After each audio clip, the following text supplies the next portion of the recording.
제가 매스컴을 보니까 아마 이제 우리 내일부터는 실외에서는 아마 이제 마스크를 벗고 다녀도 된다고 합니다. 이 말은 무슨 말이냐? 그러면 우리 대한민국 국민들 3년 동안 코로나 때문에 너무 고생했다. 이제는 코로나의 체질을 벗으라는 말이거든요. 코로나를 의식하지 말고 당당하게 살아라 이 말이거든요. 자, 우리가 이제 신앙생활을 할 때 여러분들 지난 3년 동안 코로나로 인해서 나도 모르게 여러분 코로나 시대의 체질이 나에게 많이 배어 있어요. 없는 것 같은데도 많이 있습니다. 그래서 우리 지금부터라도 여러분이요 코로나 시대의 체질을 우리가 완전히 벗어버리고 우리 2023년도에는요 정말 여러분이 지구상에서 가장 축복을 많이 받는 그러한 우리 온누리교회 성도 여러분이 됐으면 좋겠습니다. 그러기 위해서 여러분이요 지금부터 40일 정도 시간을 정해놓고 나를 살리는 집중의 시간을 가졌으면 좋을 것 같아요. 나는 40일 동안 공적인 예배에 참석해야 되겠다. 나는 40일 동안 하루에 3번씩 정식 기도를 해야 되겠다. 나는 40일 동안 일주일에 한두 번이라도 새벽 기도를 해야 되겠다. 나는 40일 동안 나만의 나를 살리는 특별한 시간을 가져야 되겠다. 그래서 나를 살리는 집중의 시간을 여러분 지금 결단하는 여러분이 됐으면 좋겠습니다. 왜 그러냐? 그러면 제가 사실은 이 예배당을 사가지고 3년 동안 한 번도 목회다운 목회를 못했어요. 그래서 2023년부터는 이제 본격적으로 제가 걸어갈 30년 선교 시대를 준비하는 여러분 시작의 원년의 시간을 여러분 맞이하려고 그럽니다. 그러려면 아무리 목사님이 여러분 걸어갈 30년 선교 시대의 플랫폼을 짜고 가도 여러분들이 영적으로 죽어 있으면 제가 마음껏 목회를 할 수가 없어요. 그래서 목사님의 목회 방향도 중요합니다만은 제일 중요한 것은 뭐냐? 코로나 시대의 체질을 벗어야 된다. 그러려면 나를 살리는 집중이 필요하다. 그래서 지금부터라도 여러분이 40일 동안 딱 결정을 하셔서 나는 40일 동안 정말로 하나님 앞에 이렇게 나를 살리는 집중을 해야 되겠구나. 여러분 결단하는 그러한 여러분들이 되셔서 한 명 교회와 한 명 제자와를 실현하는 여러분 되시기를 주님의 이름으로 축원을 드립니다. 우리 탈북자 가운데 우리 김지한 목사라고 있어요. 우리 교회에서 중복고시를 치렀죠. 그리고 지금은 목사님이 됐습니다. 탈북자인데. 근데 어느 날 저한테 전화가 왔어요. 목사님, 제가 온누리교회에 보니까 교회가 너무 아름답고 또 목사님을 딱 만나니까 자기도 모르게 복음의 피지글이 자기에게 딱 왔대요. 자기도 모르게 목사님을 딱 만나면 뭔가 좀 이렇게 목회에 도움이 많이 될 것 같고 그래서 영적인 피지글이 다 왔다는 거예요. 자기한테. 그래서 목사님을 한번 뵈면 어떻겠습니까? 그래서 제가 우리 교회로 오라 그랬어요. 그래가지고 개인적으로 이렇게 이제 저한테 찾아와서 얘기를 하는데 이 목사님이요 북한을 빠져나와가지고 쭉 제가 탈북의 과정을 다 이야기하더라고요. 나한테. 그리고 한국에 와가지고 이 자유가 얼마나 귀중하고 소중한가에 대해서 저한테 쭉 개인적으로 간증을 울면서 해요. 울면서. 북한을 빠져나와가지고 중국에서 온갖 고생을 다 하다가 잡혀가지고 매번 북송이 돼가지고 여러분 북한 교화소 그러니까 우리나라로 말하면 감옥소에서요 하루에 한 끼만 먹고 노동을 하다가 탈출해가지고 중국에서 식당 일을 했대. 식당 일을 하다가 여러분 베트남을 걸쳐서 여러분 한국에 왔다는 거예요. 한국에 와. 그리고 한국에 정착하기 위해서 하나원에서 사회 적응 교육을 딱 받으면요, 제일 먼저 나오는 게 주민등록증이 나와요.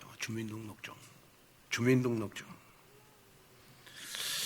이 목사님이 저한테 진짜 고백을 하더라고. 울면서 이야기하더라니까요. 주민등록증이 얼마나 자기한테 귀중한가. 탈북자들한테. 저한테 그런 말을 해요. 나는 담당 공무원으로부터 주민등록증을 받는 순간 그동안 겪어왔던 수많은 고생의 여정들이 눈앞을 지나가면서 지나간 모든 고통이 다 사라졌다. 뭘 받는 순간? 주민등록증을 받는 순간. 그래가지고 이 주민등록증을 딱 받고요. 이 주민등록증이 너무 귀해서 밤에도 머리 위에 주민등록증을 놓고 잠을 자고, 또 낮에는 길을 걸릴 때 주민등록증을 손에다가 딱 붙잡고 길을 걷고, 또 누가 주민등록증을 훔쳐갈 것 같아서 이 주민등록증을요, 어디에다가 담고 다녔냐 그러면 자기의 가장 소중한 호주머니에다 넣어가지고, 여러분 호주머니에다 손을 넣어가지고 주민등록증을 쫙 쥐고 24시간 다녔대. 얼마나 주민등록증이 귀중한지. 저는 울면서 저한테요, 그 간증을 할 때, 아니 대한민국 사람들은 주민등록증이 별거 아니잖아요. 당연히 나이 되면 주민등록증 받는 거잖아요. 그렇죠. 그런데 여러분 탈북자들에게 있어서 여러분 주민등록증은 너무 귀중하고 소중한 거예요. 그러면서 저한테 막 주민등록증을 보여주면서 다시 딱 주민등록증을 딱 보여주는 순간 이 목사님은요, 주민등록증을 딱 보는 순간 막 눈에서 눈물을 흘리면서 우는 거야. 이 주민등록증이 우리 탈북자들한테는 너무 귀중하고 소중하다는 거예요. 제가 그 간증을 딱 들으면서요, 제가 하나님 앞에 진짜 회개했어요. 하나님, 나에게 주민등록증이 뭡니까? 우리 하나님의 자녀들에게 주민등록증이 뭡니까? 우리 하나님의 자녀들에게 주민등록증은 빌립보서 3장 20절 아닙니까? 자, 한번 읽어보겠습니다.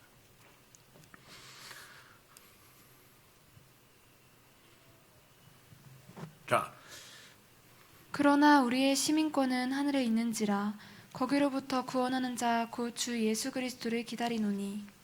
자, 우리의 시민권은 어디에 있다고요?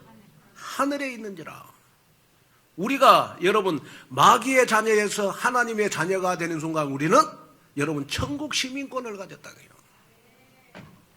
천국 시민권이라는 말은 무슨 말입니까?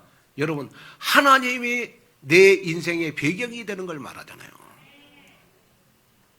여호와는 나의 목자시니 내가 부족함이 없으리로다. 여호와께서 내 인생의 백이 되는 여러분 시민권이 바로 여러분 천국 시민권이잖아요. 그러면 과연 여러분들이 신앙생활을 하면서 나는 천국 시민권자다, 나는 감동과 감격이 나에게 있었냐고요. 자, 탈북자들은 여러분 이 주민등록증이 너무 귀중해서 주민등록증만 보면 눈물 흘리더라니까.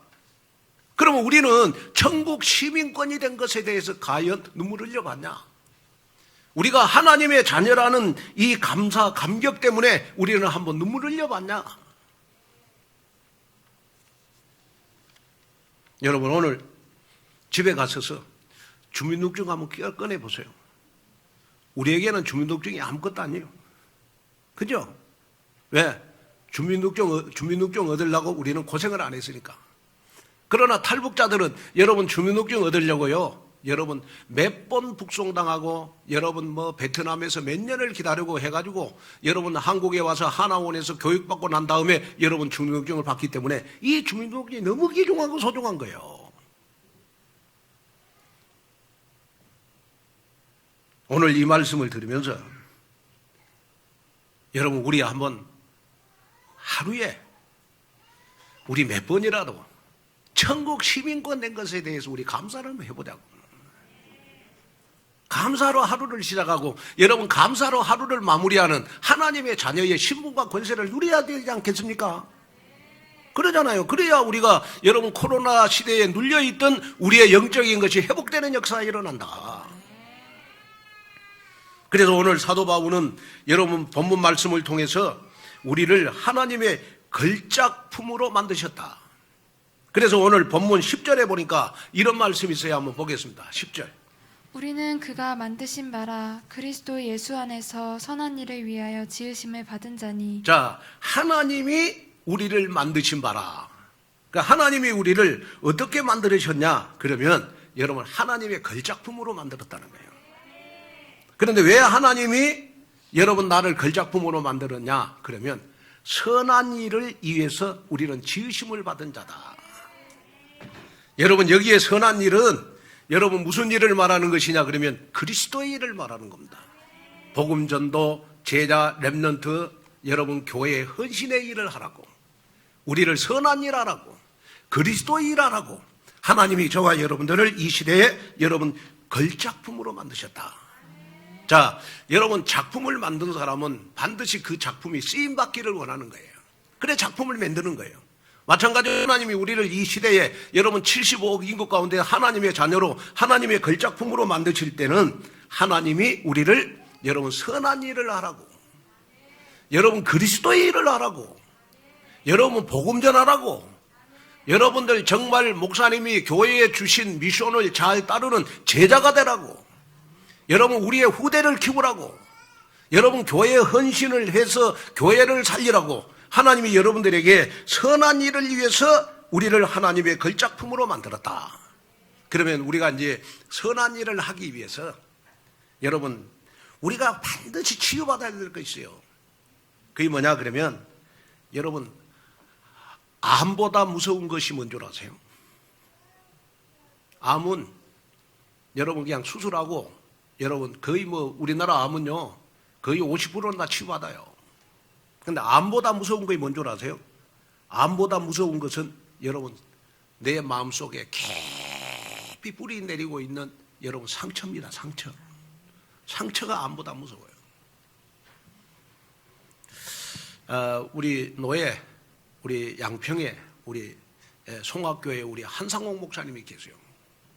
그러니까 한상홍 목사님이 5년 전에 이암이 걸렸어요. 그리고 이암 말기였어요. 우리 원자력 병원에서 여러분 이암 말기라고 수술을 안 해줬어요. 그래서 제가 그 한상호 목사님을 내 차에다가 태워갖고 무조건 아산병원으로 갔어요. 마침 우리 그 교회 여자 전사님 사이가 그 의사예요. 아산병원에. 그리고 제가 연결을 해가지고 그 의사하고 만나서 이 암을 이렇게 MRI를 찍고 조직 검사를 해봤더니 이암 말기요, 말기. 그래가지고 하는 말이 살 확률이 10%밖에 안 된대요. 10%밖에. 그래가지고 저하고 사모님을 딱 불러놓고 그래도 수술을 할 거냐 그러더라고. 그래서 무조건 제가 수술을 해달라 그랬어요. 그래서 사모님은 반반이고, 사모님은 10%밖에 여러분 가능성이 없다니까 사모님은 반반이고 저는 무조건 수술을 해달라고 했습니다. 그러고 제가 사모님을 설득을 했어요. 사모님 무조건 수술하셔야 됩니다. 해가지고 12시간에 걸쳐서 우리 한상호 목사님이 아산병원에서 여러분 이 수술을 했습니다. 이암. 그래가지고 이제 노예 목사님들이 거의 1년 동안 여러분 목사님 병원에 계시고 그 이암 병원에 치유받는 동안 목사님들이 주일날 돌아가면서 강단을 지켜주셨어요. 강단을 지켜주셨어요. 그래가지고 지금 5년이 지났는데 여러분 몸이 100% 완쾌돼가지고 지금은 보니까 막 볼 이런데 몸에 막 살이 많이 붙었어요 이제. 그래가지고 병원에서 다시 조직검사하고 여러분 지금 엊그제 여러분 검사를 했는데 이제 100% 완치가 됐다. 그런데 교인들이 목사님 암 걸릴 때 교인들이 많이 떠나갔어.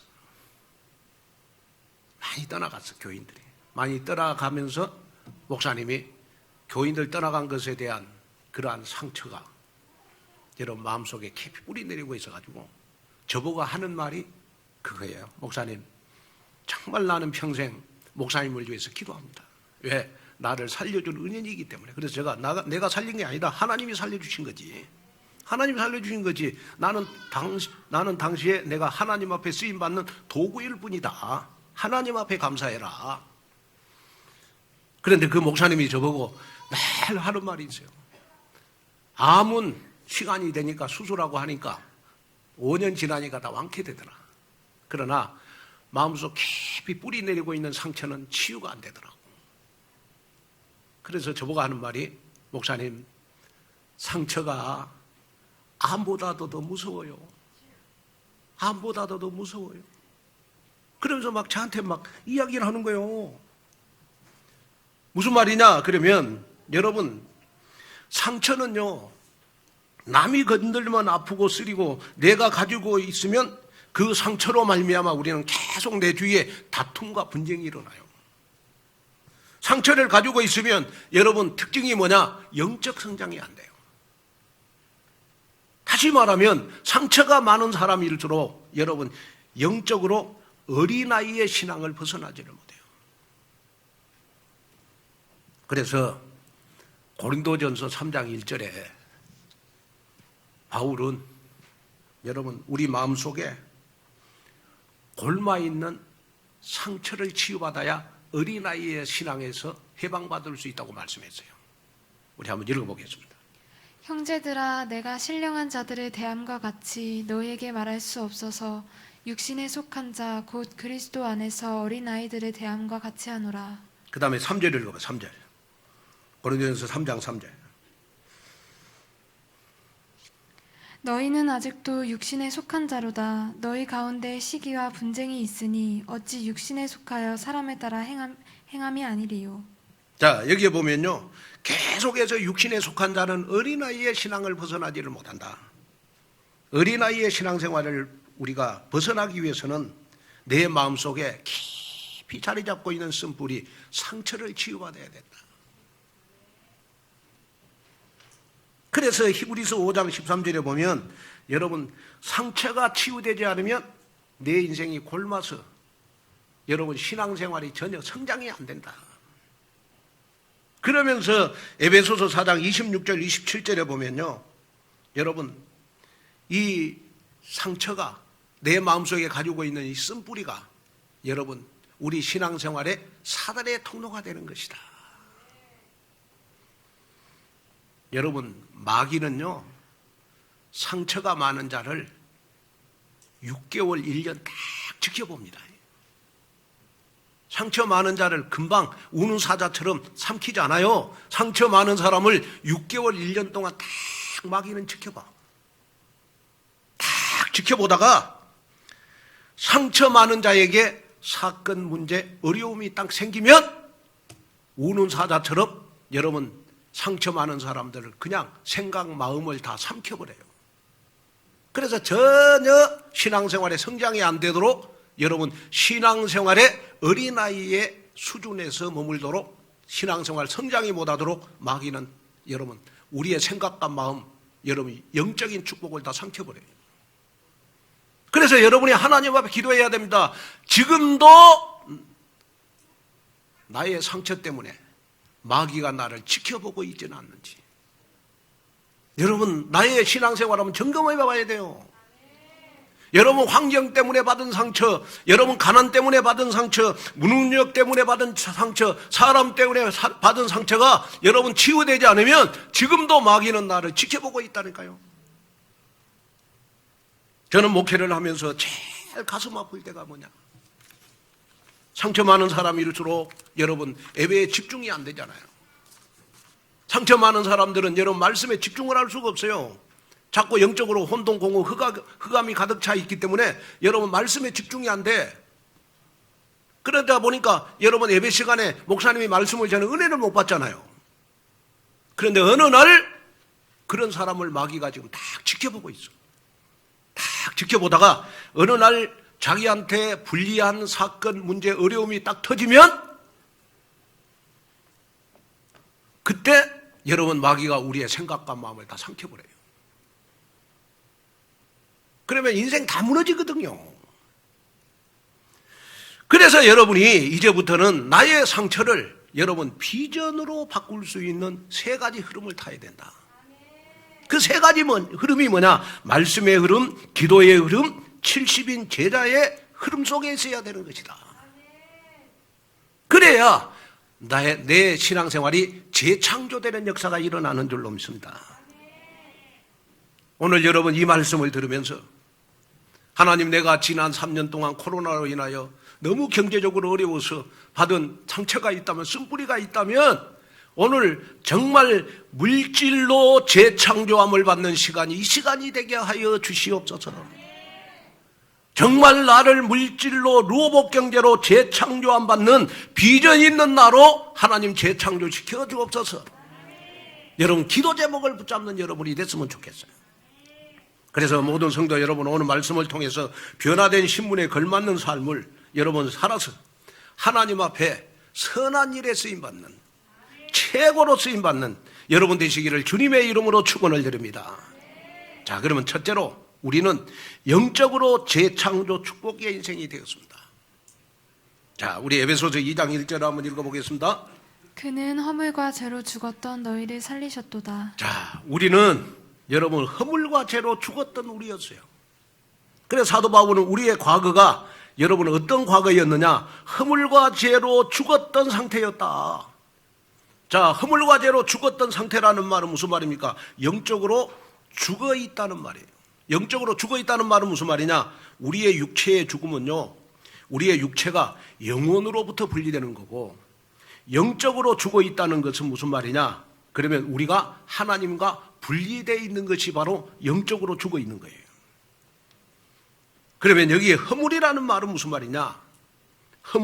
허물이라는 말은 원어적 의미로 들어가면 들어가지 말아야 할 땅에 들어가는 것을 뜻합니다. 다시 말하면 하지 말아야 할 일을 하는 것을 가리켜서 우리가 허물이라고 그래요. 자, 다시 말하면 하나님의 자녀는, 여러분 우리가 요한복음 8장 44절에 마귀의 자녀에서 요한일서 3장 2절에 하나님의 자녀로 우리의 신분이 바뀌어졌잖아요. 그러면 여러분 우리가 전에는, 내가 복음을 몰랐을 때는 우리는 누구를 따르는 자였어요? 요한복음 8장 44절에 마귀를 따르는 자였어요. 그런데 우리가 하나님의 자녀가 되는 순간 우리는 하나님을 따르는 자가 됐잖아요. 그러면 허물이라는 말은 무슨 말이냐? 아직까지도 내가 구원을 받아놓고도 자꾸 내가 마귀를 따라가는 나의 삶이 여러분 허물이라는 거죠. 오늘 이 시간 여러분, 우리는 그리스도로 말미암아 허물을 벗어버려야 됩니다. 우리는 누구를 따라가야 돼요? 우리는 하나님을 따라가야 돼요. 그러면 하나님을 따라가는 사람은 어떤 사람이냐? 말씀을 따라가는 사람입니다. 말씀을 따라가는 사람이 여러분 하나님을 따라가는 사람이에요. 우리는 반드시 신앙생활하면서 여러분, 하나님 내가 할 일을 하게 해 주시고 하지 말아야 될 것을 하지 않게 해 주십시오. 그런 영적인 분별력이 우리에게 있어야 돼요. 그 다음에 죄라고 하는 말은 무슨 말이냐? 그러면 화살이 과력을 제대로 맞춰야 되는데 거기에서 빗나가는 것이 죄예요, 죄. 다시 말하면 해야 할 일이 있는데 그것을 하지 못하는 것이 죄라는 거예요, 죄. 다시 말해서 허물과 죄는 뭐냐? 하나님께서 원래 우리 인간에게 주셨던 영적 질서에서 벗어나는 것을 의미합니다. 허물과 죄는 뭐냐? 하나님 앞에 하지 말아야 할 일을 하고 해야 할 일을 하지 않는 청개구리와 같은 행동을 인간이 한 것을 가리켜서 우리가 허물과 죄다. 자, 그러면 우리 하나님의 자녀가 되고 나서 여러분이요, 반드시 매일매일 기도해야 될 것이 있어요. 하나님, 내가 하나님의 자녀가 됐는데 나에게 허물과 죄를 벗어나게 해 주십시오. 허물과 죄에서 해방받게 해 주십시오. 정말 내가 하나님을 따르는 하나님의 자녀 되게 해 주십시오. 말씀을 따르는 하나님의 자녀 되게 해 주십시오. 마귀가 좋아하는 것을 따라가지 않게 해 주십시오. 여러분 기도하셔야 된다니까. 그러면서 오늘 사도 바울은요, 그러면 마귀를 따르는 자의 특징을 설명해 줬어요. 마귀를 따르는 자는 어떤 자가 마귀를 따르는 자냐? 에베소서 2장 2절 3절 한번 읽겠습니다. 그때 너희는 그 가운데서 행하여 이 세상 풍조를 따르고 공중의 권세 잡은 자를 따랐으니 곧 지금 불순종의 아들들 가운데서 역사하는 영이라. 전에는 우리도 다 그 가운데서 우리 육체의 욕심을 따라 지내며 육체와 마음에 원하는 것을 하여 다른 이들과 같이 본질상 진노의 자녀이었더니. 자, 마귀를 따르는 자를 오늘 본문은 진노의 자녀다. 그래서 진노의 자녀. 그러니까 진노의 자녀는 여러분 마귀를 따르는 자입니다. 그럼 마귀를 따르는 자는 어떤 자냐? 첫째는 이 세상 풍속을 따르는 자거든요. 다시 말하면 하나님을 떠난 인간은 자연스럽게 여러분 세상의 풍조를 따르게 되어 있죠. 다시 말하면 우리가 구원을 받아놓고도 너무 불안하니까 여러분 무당을 찾아가고 풍수지리를 믿고 또 우리는 이사할 때 뭐 손이 있는 날, 손 없는 날 그거 보고 여러분 또 큰일을 할 때 여러분 점쟁이에 찾아가서 또 뭐 손금을 보고 부닥거리를 하고 이런 것들이 다 여러분 이 세상 풍속을 따르는 거거든요.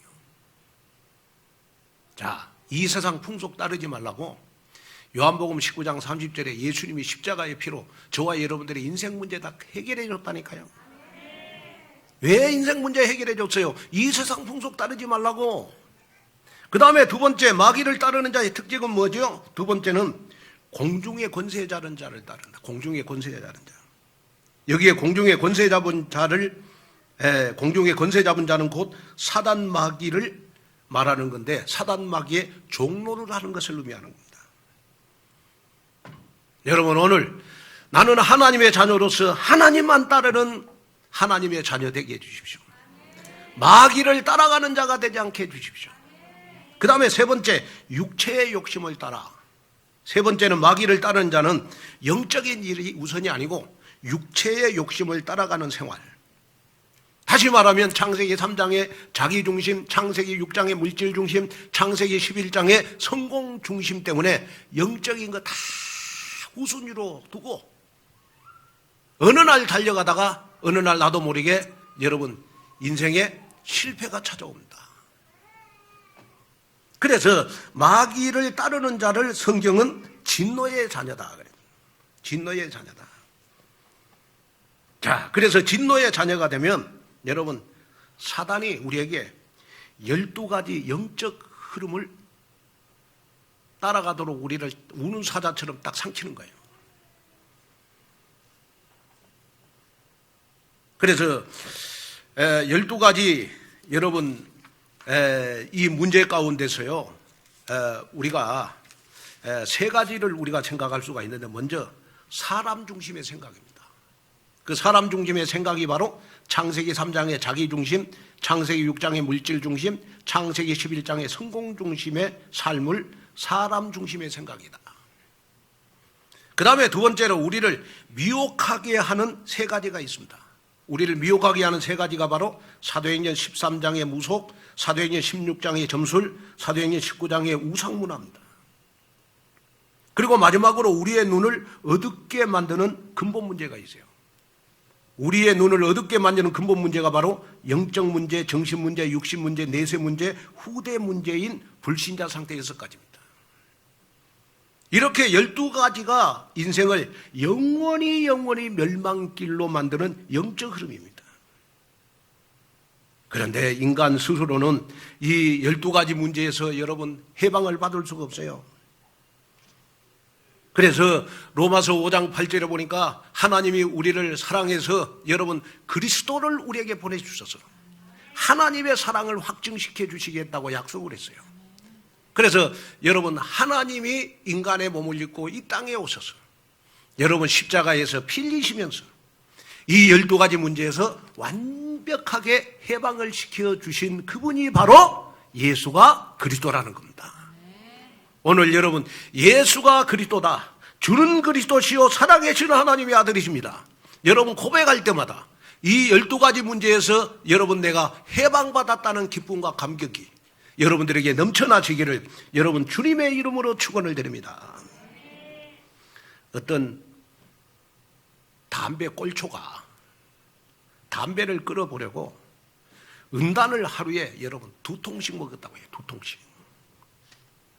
그럼 하루에 은단을 2통씩 먹었더니 어느 날 은단 중독자가 딱 됐어. 그래서 아니다. 내가 이제 은단을 끊어야 되겠다 싶어서 은단을 끊기 위해서 여러분 하루에 담배를 2갑씩 피운 거예요. 2갑씩. 그랬더니 담배 중독자가 됐다라는 여러분 우스갯소리가 있습니다. 이처럼 답이 없는 행동을 우리 인간은 계속하게 돼 있어요. 그래서 영적으로 여러분 인간의 삶이라는 것은 늘 모순된 상태에서 살아가요. 자기 문제도 해결 못하는 무당이나 점쟁이에 가서 답을 달라고 하는데 여러분 그게 답입니까? 시간이 흘수록 여러분 무당이나 점쟁이, 마귀를 따르는 자에게는 더 심각한 여러분 문제가 여러분 계속 생기는 것입니다. 그래서 하나님은 마귀를 따르던 자를 하나님은 극적인 반전의 축복으로 재창조의 축복을 우리에게 주셨어요. 그 성경 구절이 바로 에베소서 2장 4절 6절입니다. 한번 보겠습니다.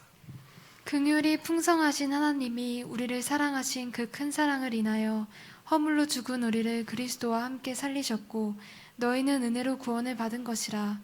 또 함께 일으키사 그리스도 예수 안에서 함께 하늘에 앉히시니. 자, 여기에 보니까 긍휼이 풍성하신 하나님께서 우리를 사랑하사 예수 그리스도 안에서 다시 살아날 수 있는 길, 하나님과의 관계를 회복할 수 있는 길, 하나님을 따르는 길, 여러분 다 말씀하셨어요.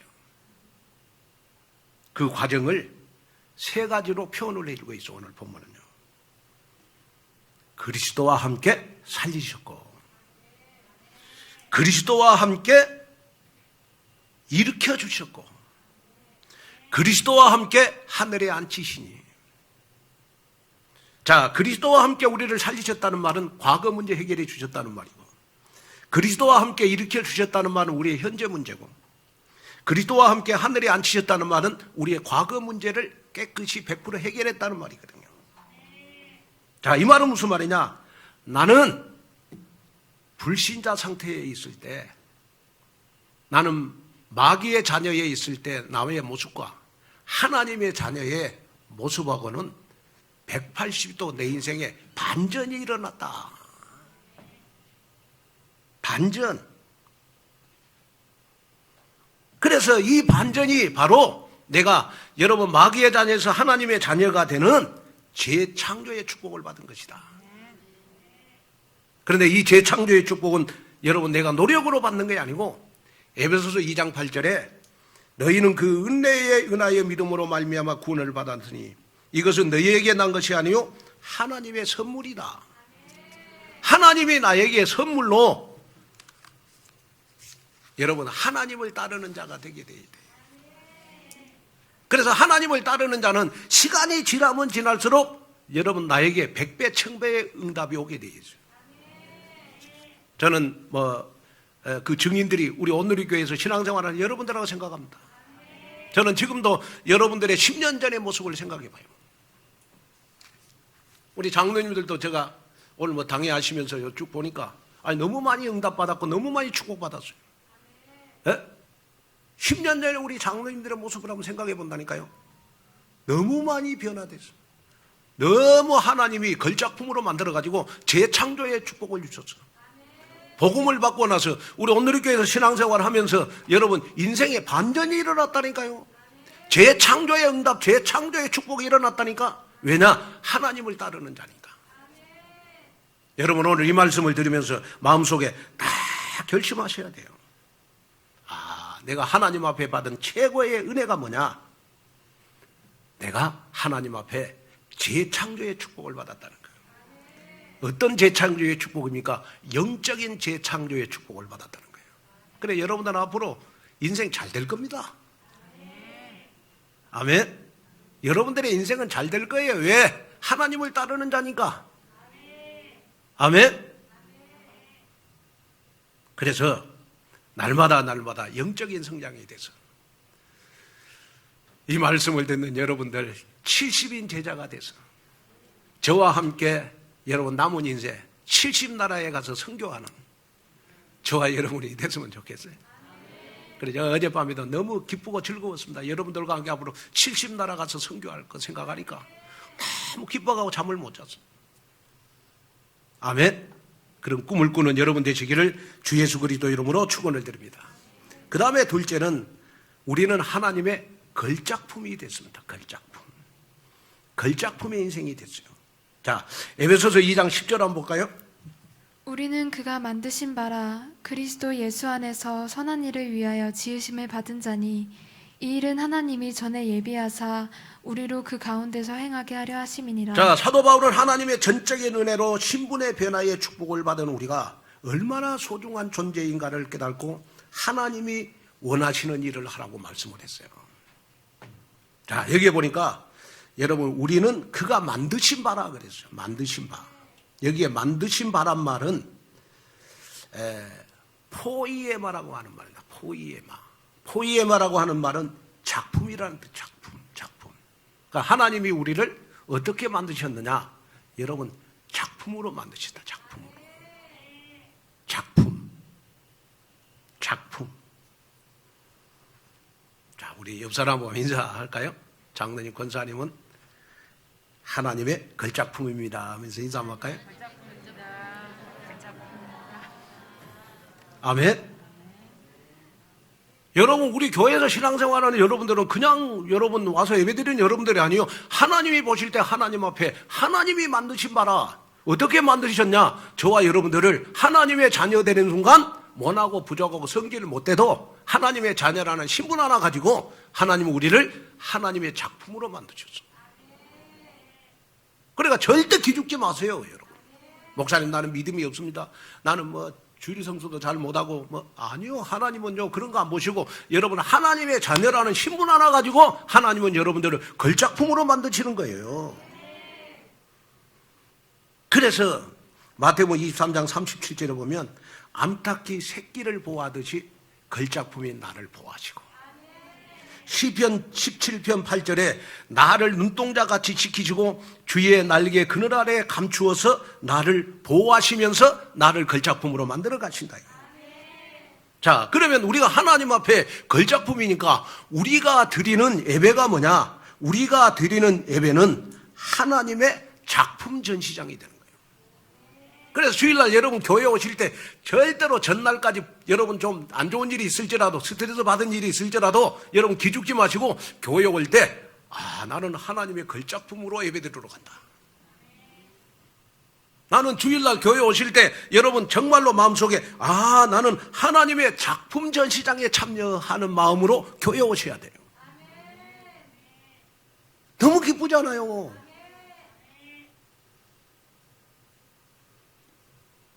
저는 이 말씀을 여러분들에게 전하면서 그렇구나. 그러면 우리가 하나님이 나를 여러분 하나님이 걸작품으로 만들었다. 그러면 지금부터 우리가 해야 될 일이 뭐냐? 하나님의 선한 일을 해야 된다. 여러분 그 선한 일이 바로 여러분 무슨 일이에요? 그리스도의 일을 하는 것이죠. 그리스도의 일.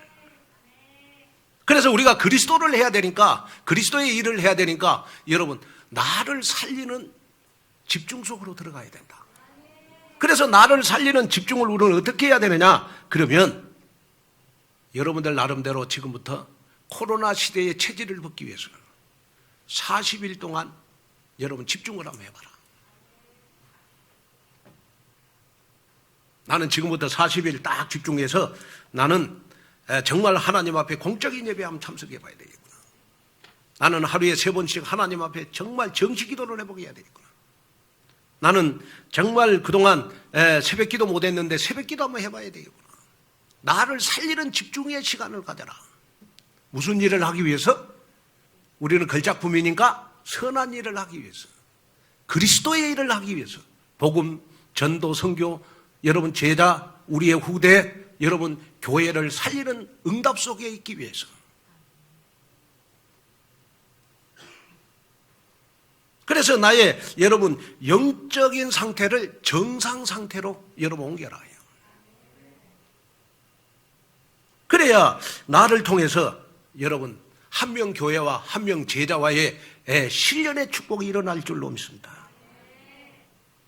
왜 우리 교회가 이번에 여러분 피택 장로, 피택 권사, 피택 안수 집사를 세웠습니까? 무슨 일을 하기 위해서? 선한 일을 하기 위해서. 선한 일을 하기 위해서. 선한 일을 하는 교회를 돕고 선한 일을 하는 목사님을 돕기 위해서. 그리스도의 일을 하는 교회, 그리스도의 일을 하는 목사님을 돕기 위해서. 그래서 이번에 우리 피택 되신 분들은요, 마음속에 담아야 될 거 있어요. 그건 뭐냐 그러면 여러분이 투표해서 우리 임직위원회가 당선자를 딱 발표하는 순간 장로님들은 이미 피택 장로가 됐고 권사님들은 피택 권사가 됐고 우리 안수집사들은 피택 안수집사님이 됐어요. 그래서 지금부터는 여러분 우리 이번에 피택 되신 분들을요 권사님이라고 부르지 말고 피택 장로님 되신 분들은 피택 장로라고 부르고 피택 권사가 된 분들은 피택 권사로 부르고 피택 안수집사가 된 분들은 여러분 피택 안수집사로 부르셔야 돼요. 예를 들어서 여러분 윤석열 대통령이요 투표해서 여러분 딱 당선이 되니까 당선자 윤석열 그래서 근데 대통령 취임식을 딱 하고 나니까 윤석열 대통령 그죠? 우리가 여러분 투표해서 여러분 발표 딱 교회에서 하는 순간 피택 장로, 피택 권사, 피택 안수집사가 되는 거예요. 예를 들어서 뭐 우리 김양숙 피택 장로님, 그 다음에 우리 이상국 피택 안수집사님, 김지희 피택 권사님 이렇게 부르셔야 돼. 그리고 이제 우리 교회에서 임직식을 하고 나면 피택이라는 말이 빠지고 장로님으로 부르는 거예요. 권사님으로 부르는 거예요. 안수집사로 부르는 거예요. 그러면 지금부터 우리 피택된 분들이요 마음속에 담아야 될 성경 구절이 있어요. 그 성경 구절이 바로 에베소서 4장 2절 3절입니다. 자, 한번 보겠습니다. 모든 겸손과 온유로 하고 오래 참음으로 사랑 가운데서 서로 용납하고 평안에 매는 줄로 성령이 하나 되게 하신 것을 힘써 지키라. 자, 여기에 보니까 겸손과 온유로 또 오래 참음으로 사랑 가운데서 모든 걸 용납하고 평안에 매는 줄로 성령이 하나 되신 것을 힘써 지키라. 이 성경 구절을 이번에 피택되신 분들은요 마음속에 탁 담으시고 어떻게 하든지 우리가 원네스 되는데 온 힘을 쏟아야 돼요. 저는 여러분이 하나님 앞에 이제 쓰임받는 여러분들을 하나님이 걸작품으로 만들었으니까 여러분들이 드리는 예배는 바로 여러분 하나님 앞에 전시회가 되는 거고 여러분이 드리는 온누리 교회는 어떤 교회가 돼요? 하나님의 걸작품 교회가 되는 거예요. 여러분 여러분들의 얼굴 모습이 우리 온누리 교회의 본당이라니까요. 내가 성령 충만하면 온누리 교회는 성령 충만한 교회가 되는 거예요. 내가 기쁘면 온누리 교회는 기쁨의 교회가 되고 내가 행복하면 온누리 교회는 여러분 행복한 교회가 되잖아요. 내가 걸작품 인생이면 온누리 교회는 걸작품 교회가 되는 거예요. 그래서 저는 우리 교회를 앞으로 걸작품 교회로 만들려고 합니다. 걸작품 교회. 그래서 우리 교회의 이미지를 바꿔야 된다. 진짜 그래서 제가 항상 마음속에 담고 있는 것이 뭐냐 그러면요. 항상 제가 부러운 거예요. 우리 저쪽 우리 애원교회나 참사랑교회 가 보면요. 지하 주차장이 그렇게 깨끗해요. 그러니까 차를 대는 순간 진짜 기분이 좋아. 그래서 제가 마음속에 그렇구나. 우리 교회는 이제 걸작품 교회니까 이미지를 바꿔야 되는데 지하 주차장을 제일 깨끗한 지하 주차장으로 만들어야 되겠구나. 두 번째 어떤 이미지를 바꿔야 되느냐 그러면 우리 교회 주일날 안내 서신 분들이요. 우리 안내를 딱 받으면서 지나만 가도 온누리 교회에 오고 싶은 마음이 생기도록. 아멘. 그 이미지를 바꿔야 된다. 그 다음에 세 번째 뭐냐? 보가상 캠프를 통해서 우리 지역에 우리 교회 주위에 우리 교회 이미지를 바꿔야 되는 것이다. 그래서 어제도 제가 보니까요. 우리 페이스 페인팅들을 팀을 통해서 막 어린아이들이 영접이 되고 막 여러분 막 그 우리 고아라 선생님이 막 복음 전하는 여러분 그런 내용들이 있어요. 한번 방송실 한번 틀어줘 볼래?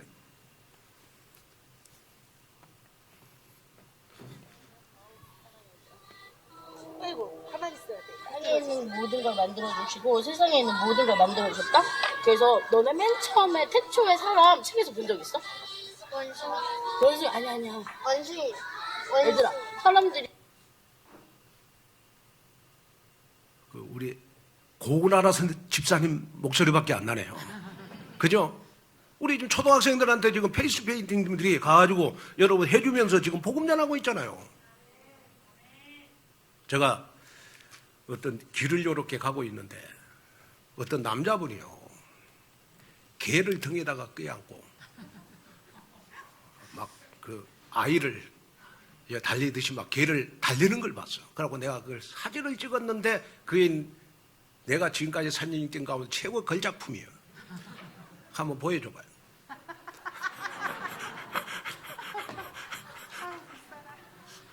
제가 이 사진 보고요 진짜 많이 회개했다니까요. 하나님 복음 없는 저 사람은 개를 저렇게 사랑하는데 우리도 진짜 한 영혼 한 영혼을 사랑하게 해주십시오. 내가 진짜 기도했다. 여러분 저건 제가 찍은 거라니까. 잘 찍었죠? 네?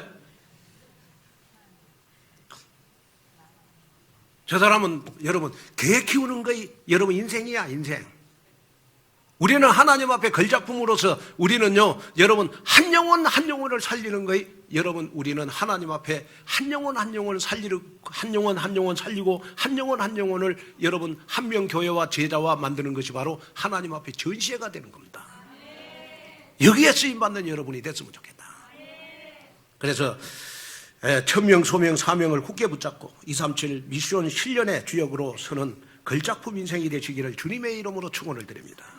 자, 결론으로 말씀을 마치려고 합니다. 유엔 식량 농업기구의 보고서에 의하면 기후와 환경 변화 등으로 사막 메뚜기 떼가 기승을 부리는 일이 자주 발생하고 있다고 합니다. 이 사막 메뚜기 떼는요 메뚜기 중에서 가장 파괴적인데 어느 한 지역만 모르는 것이 아닙니다. 주로 아프리카 지역에서 발생해가지고 큰 피해를 끼치는데 인도, 파키스탄, 중국에까지 그 영향을 끼치고 있다는 것입니다. 어떻게 사람의 손바닥만한 메뚜기가 대륙을 이동하는지 여러분 궁금하지 않습니까?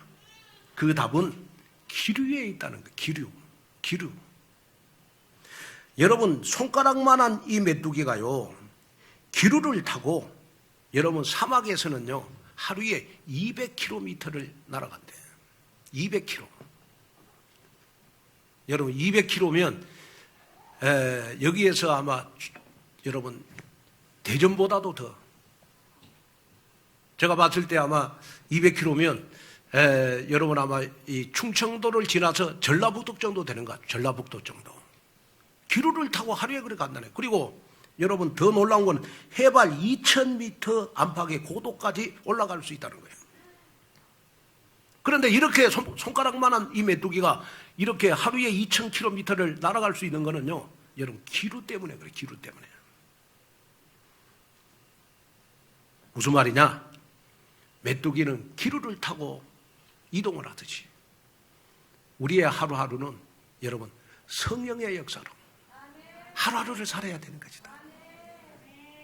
우리가 한 명 교회와 한 명 제자와 성령의 역사하면 되는 것이다. 성령의 바람을 타고 우리는 지금부터 신앙생활해야 된다. 그래서 마가다락방의 불같은 바람, 여러분 성령이 여러분 임하는 그러한 여러분 현장의 역사가 우리 교회에서 일어나야 되는 것이다. 그래서 모든 성도 여러분 지금부터 내가 할 수 없는 것, 성령의 역사하면 된다. 그래서 하나님 불같은 바람 같은 성령의 역사가 나에게 일어나게 해주십시오. 이런 믿음을 가지고 현장 살리는데 여러분 선한 일에 쓰임받는 그러한 여러분들이 되셔서 여러분들 주위에 지경이 넓혀져서 그리스도의 절대의 제자로 크게 쓰임받는 여러분 되시기를 주 예수 그리스도 이름으로 축원을 드립니다. 기도하겠습니다. 하나님 아버지, 하나님의 귀한 은혜와 축복을 감사합니다. 오늘 또 하나님 앞에 내가 영적으로 재창조되게 하심을 감사합니다. 이제 하나님 앞에 내가 걸작품이 됐사오니 내가 드리는 예배가 전시회가 되게 하시고 내가 전도하는 한 영혼 한 영혼이 하나님 앞에 전시회가 되도록 축복하여 주시옵소서. 정말 한 영혼 교회와 한 영혼 제자와의 주역이 내가 되어져서 그 전도한 사람이 오늘 이 교회에 앉아있는 그 자리가 하나님 앞에 전시회가 되도록 응답과 축복을 주옵소서. 여기에 주역으로 내가 쓰임받게 하옵소서. 예수님의 이름으로 간절히 기도하옵나이다.